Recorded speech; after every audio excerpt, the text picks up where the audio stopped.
Later this week, we are so excited because we're going to be moving from here to right there. But before we go, we wanted to take the opportunity to introduce you to the owner of Plan C, Kevin, who's about to go on an amazing trip.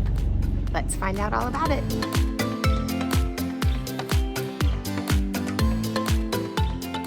This is Kevin, our boat neighbor whose slip we're taking, and he's headed out to sea, and we're so jealous, can we just say. So Kevin, can you tell us a little bit about your boat, Plan C? Sure. Plan C is a 1989 Hylas 4.4. Hylas 4.4 was designed by Germaine Frères, and she is a very strong, highly regarded, fast cruising boat for long-range blue water travel. Might not be the most comfortable boat in the world, but there's compromises in every boat. So what does not comfortable look like? Well, in order to have a lot of storage, you have to use up some living space for storage. This boat has a lot of storage on board. Another aspect of that is a boat that will sail well, as this boat's intended to do, to go fast in light wind. A good sailing boat in heavier wind, that makes the hull need to be aerodynamic, which does not lend itself to a lot of room. Okay. A big value that I had in searching out this boat, which took me 2 years to find this boat, by the way, of steady traveling searching. She sails fast and she's very strong. These boats, they only build about 100 of them. Many of them have been around the world, done huge miles, and been through horrendous conditions on her, have a reputation for being able to survive them. And so I wanted a strong boat, but sometimes with strength, if you're a sailor, you lose speed, and speed is also safety. Being able to get from one place to another quick and stay ahead of things. And plus it's fun. You know, I've always found that my spirits and the spirits of my crew are really high when the boat's moving fast and we're making good progress, you know, rolling off 165 mile days, you know, noon to noon runs. We all feel good.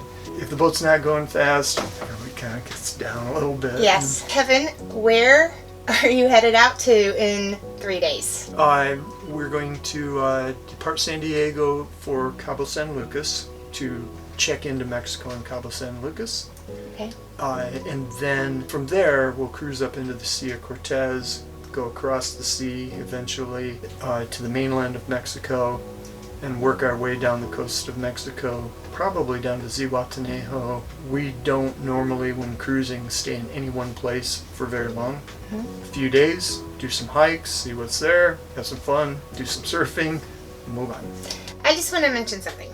Kevin, his wife, and any friends that come to visit are the most active human beings I've ever witnessed in my life. I will be sitting on my boat all day. No, I'm working. I'm not just doing nothing. But I'll see them head by with their tennis rackets. And then I see them head by with their paddleboards. Then they've got their helmets on and they're going for a bike ride. They're nonstop. So I can only imagine the kind of adventures y'all have. All weekend. Yeah. So where do you get? So you'll get to Mexico, or that part of Mexico, southern part. In the spring, what happens after that? In about June, we plan to head west across the Pacific to French Polynesia. That'll be 20 days or so passage from Mexico, give or take. Wow. And then arrive in the Marquesas Archipelago, which is the most eastern part of French Polynesia. We get a 3-month visa then when we check in there. Cruise around those islands, and it's about 500 more miles from there to the Tuamato Islands of French Polynesia. Cruise around in those for a while, and then it is, I can't remember right now, maybe a couple 100 miles from the Tuamato Islands to what's referred to as the Society Islands of French Polynesia, and that's the ones everybody knows, Tahiti, Bora Bora, Raiatea, and we'll end our French Polynesia time there. So what happens after you're now in the whole area of Tahiti and that part of the French Polynesia? Yeah, that's a good question. We don't have an answer yet. Really? Now, our visa will end in 3 months after there. Okay. We can renew the visa by just flying to Easter Island and back again, or to Hawaii and back again. and have 3 more months. When we leave French Polynesia, I intend to sail north to Hawaii, possibly stopping through the Line Islands. This sounds so amazing. The country of Kiribati, and then hit Hawaii. Okay. And then maybe keep the boat in Hawaii for a year.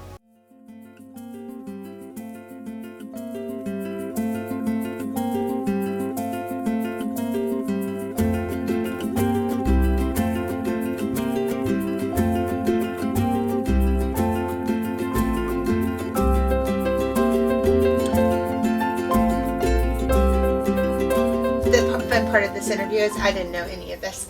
I knew you were going far away, yeah. But I didn't know that this was sort of a let's just go. We know we're going first and second, and then we're going to just see what happens. And we don't know, I take it, we don't know how long we're going to be gone? No. Oh my gosh. Even though you don't know exactly how long you'll be gone, do you have an idea in mind? The round trip, probably be a year and a half. Okay. Ballpark. And then you'll find another place to keep your boat and you'll go back home for a while? Yeah, we have children in college. We want to see them. Got it. Yeah, we'll stop in places, fly home. But that said, we have never had any intention of keeping this boat anywhere for a long time. The 14 months we've had the boat in San Diego is by far the longest we've been anywhere. Really? Okay. Since 2019. Okay. Who is your crew? I know you're awaiting their arrival. Who's your crew on this trip? My wife, Carla. Yeah, she's my main one. And then a friend that I've met, a young lady named Hylas from Bellingham, Washington. She's going to join Carla and I. So, Kevin, have you done anything like this before? Close. What have you done? Well, I've done the run from Tahiti to Oahu and then to LA before. 34 days doing that, so I know what that's like. Okay. All right, so the whole being out on the open ocean doesn't unnerve you? Every day is learning. I think you can learn in the right day, a year's worth of stuff if the right stuff happens. Yeah. It's just a matter of more days. Right. How have you provisioned for this trip? I mean, I realize you're going to be stopping places in Mexico. Right. It's not like you had to pack this boat up for a year's worth of travel by any means. But how have you provisioned so far for the first part of the trip? We hauled one SUV full of groceries from Utah where we live down here. Non-perishable kind of stuff. Mostly the kinds of things you can't get in Mexico. As you travel down on this first part of the trip, from here into Mexico and then further down Mexico, are you going to literally sail every day to a new spot? Or do you think you'll stay anywhere a few days? Well, from San Diego, it'll be, remember right, 875 nautical miles, nonstop, 24 hours a day. How many days will that be? About 4.5. Wow. Yeah, we have 3 on the boat. We do watch rotations of 4 on, 8 off. So you get 2 8-hour blocks off every day. Mm-hmm. Lots of good sleep. Set the autopilot on the boat. Get the sails trimmed. The wind general doesn't change. So you just rock and roll. Keep it going. How have you prepared for potential emergencies? That's a really good question. Because in my opinion, emergencies happen before you leave the dock. They're just waiting for you out there. Interesting. Mm-hmm. So I spend 6 to 8 weeks a year working on my boat, looking for what can go wrong. Really? Yep. Going through the rigging, all of the essential items with rigs, sails, propulsion, steering system. I've taken it all apart. I've put it all back together, and I've replaced the little things that can be single point failures. I put redundancies in place. That helps me be confident stuff's not going to go wrong, or I'm less likely to break stuff. Yeah. Things are going to break. That happens. For being ready for when those break, because I took everything all apart and put it back together again, I already know how it works. That alone is just huge, right? Yeah. The other part of it is having a really good plan. The second part of it is making wise decisions on when to go and having good sailing to get you there fast and avoiding really grave conditions. Mm-hmm. Then the other part of it is having good emergency procedure plans and equipment, like an emergency position radio indicating beacon, an APRIB, which is right over there. Have a ditch bag and have that in it. handheld VHF, have everything in your ditch bag, have everybody know what the procedures are in the various types of emergencies that can happen, and we drill those. Oh, that's good. So while you're underneath or doing something with sails or wherever you are, your crew knows, each of them knows exactly what they're going to be doing. Right. For the really bad stuff. Sure. Like fire, water coming in the boat, abandoned ship. We do those drills to make sure we all know what to do. You know, who's going to manage the ditch bag, who's going to manage deploying the life raft, who is going to work on saving the boat, which is me, the captain, all the time because I know the boat.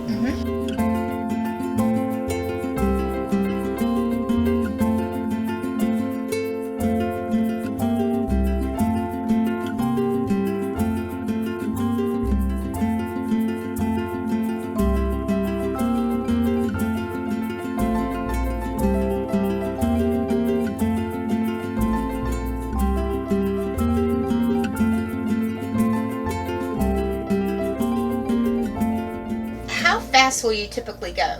7 to 8 knots. Okay. Yeah. So I would think that there are a lot of people, sometimes even newbie sailors, who want to head out to the open water and they don't really know what to expect, but what's in their mind as to how it might look is probably vastly different than how it does look. What do you think about that? How does it look, and how does it look different than people might think it would look on a day-to-day basis? Yeah. When you're on a passage on even a calm day, the boat's moving a lot. Like, you can't just stand there. Right. You have to hold on the whole time. And You're going to be holding on for a year. Yeah. Yep. And even even in good conditions, there's a lot of motion. What some of us regard as good sailing conditions, the boat's moving tremendously. You know, are usually going to be in 8 or 9 foot 10-second seas, and if you think of a boat this size moving 8 or 9 feet every 10 seconds, that's a lot of motion.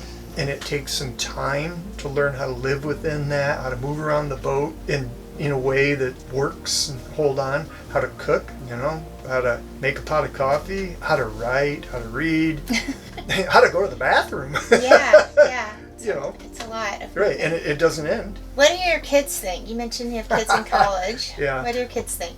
Okay, I have two children, and so they're two very different opinions. Our daughter, who is 18 now, she likes it a lot. In fact, she's considering jumping on for the Pacific crossing.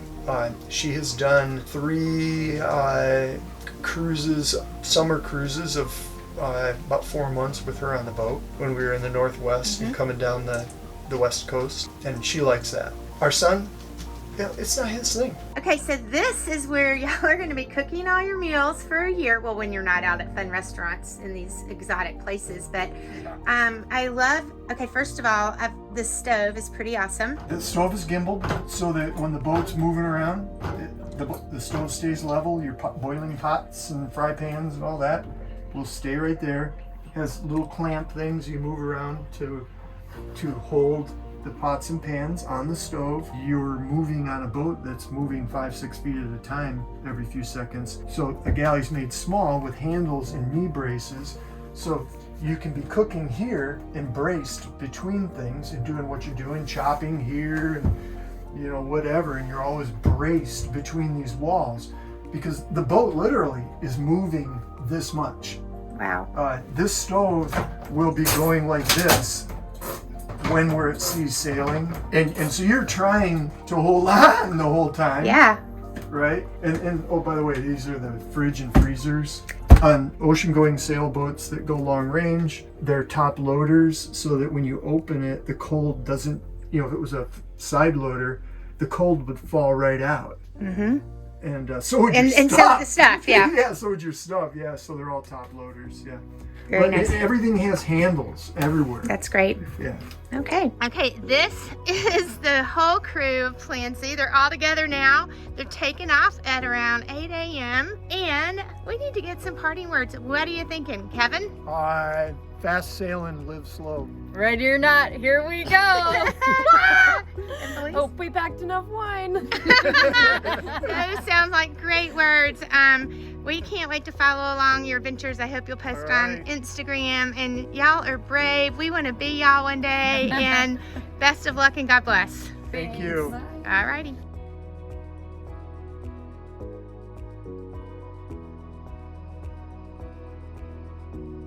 The moment has arrived and the Plan C crew is headed out for an adventure of a lifetime.